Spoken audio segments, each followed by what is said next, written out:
गले में खोपड़ियों की माला, बड़ी लाल आंखें, बाघ जैसे नुकीले दांत, 4 भुजाएं और पूरे शरीर पर लिपटे हुए नाग। महादेव के सबसे भयानक अवतारों में से एक काल भैरव।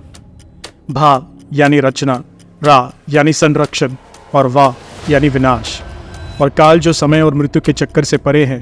काल भैरव के 4 हाथों में से एक में त्रिशूल, दूसरे में डमरू और तीसरे में एक रस्सी होती है, लेकिन चौथे हाथ में होती है एक खोपड़ी या ब्रह्मा जी का 5वां सर। ये वो कहानी है जो जुड़ी है काल भैरव के जन्म से। शिव पुराण के अनुसार एक बार ब्रह्मा जी और विष्णु जी के बीच इस बात पर बहस शुरू हो गई कि सर्वश्रेष्ठ कौन है। बहस होते होते बात इतनी ज्यादा बढ़ गई कि उनके बीच युद्ध छिड़ गया। जब देवताओं ने यह देखा तो वो चिंता में पड़ गए और समस्या को सुलझाने के लिए वो शिव जी के पास पहुंच गए और उनसे मदद मांगी। शिव जी, जो ये सब पहले से ही जानते थे, देवताओं के साथ चलने को तैयार हो गए। वो युद्ध के स्थान पर पहुंचते तो उन्होंने देखा कि ब्रह्मा जी और विष्णु जी के अस्त्रों से आग निकल रही थी। इससे तीनों लोग जलकर खाक हो सकते थे। शिव जी अंतर्ध्यान हो गए और उन्होंने एक बड़े से आग के स्तंभ का रूप लिया। अस्त्रों की सारी अग्नि इस स्तंभ में समा गई। ब्रह्मा जी और विष्णु जी ने जब इस आग के स्तंभ को देखा तो वो हैरान हो गए। उन्होंने झूठ कह दिया कि उन्हें स्तंभ का ऊपरी छोर ढूंढ लिया है।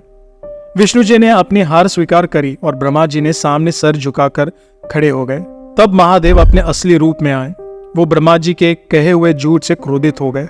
शिव जी ने ब्रह्मादेव का अहंकार तोड़ने के लिए निकाली और ब्रह्मा जी का एक सर काट लिया, वो सर जिसके मुख से झूठे शब्द निकले थे। ब्रह्मा जी का संतुलन बिगड़ गया और वो काल भैरव के चरणों में गिर गए।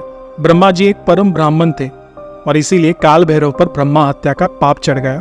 अब ब्रह्मा जी का वो कटा हुआ सर काल भैरव के हाथ में चिपक गया, जिसे ब्रह्म कपल कहते हैं।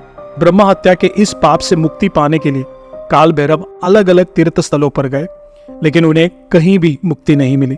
अंत में वो काशी पहुंच गए। जैसे ही उन्होंने काशी की धरती पर कदम रखा, उन्हें ब्रह्मा हत्या के दोष से मुक्ति मिली और ब्रह्मा जी का वो सर जो उनके हाथ से जुड़ गया था, अलग होकर वहीं गिर गया।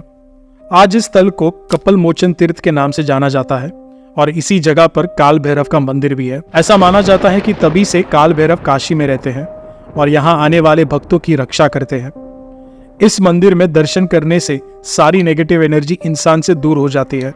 काशी के भगवान विश्वनाथ की आराधना काल भैरव बाबा की आराधना के बिना अधूरी मानी जाती है। मान्यता के अनुसार काशी जाने वाले लोगों को सबसे पहले इस मंदिर में जाकर काल भैरव के दर्शन करने होते हैं और काल भैरव से ही काशी में प्रवेश करने की परमिशन लेनी होती है। और इसीलिए काल भैरव को काशी का कोतवाल भी कहा जाता है। काशी में यमदूत को भी आना मना है, क्योंकि यहाँ काल भैरव का वास है। यहाँ पर मरने वाले लोगों का न्याय भी काल भैरव ही करते हैं, भैरवी यातना के रूप में। अगर आप इस बारे में और जानना चाहते हैं तो हमारी ये वीडियो देख सकते हैं।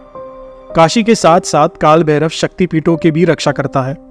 जब देवी सती के शरीर के टुकड़े से शक्तिपीठों का निर्माण हुआ था, तब शिव जी ने भैरव अवतार में इनकी रक्षा करने का प्रण लिया था।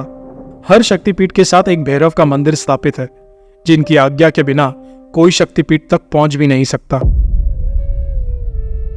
अगर आपको ये वीडियो पसंद आया तो इसे लाइक करने के साथ साथ अपने फ्रेंड्स और फैमिली के साथ जरूर शेयर करिए। और अगर आपने इस चैनल को सब्सक्राइब नहीं किया है तो सब्सक्राइब करने के साथ साथ नोटिफिकेशन बेल को भी मत भूलना, क्योंकि ये आपके लिए बिल्कुल फ्री है, लेकिन ऐसा करने से हमें काफी मोटिवेशन मिलती है आपके लिए इंटरेस्टिंग वीडियोस बनाने में। मिलते हैं अगले वीडियो में, तब तक के लिए धन्यवाद। हर हर महादेव।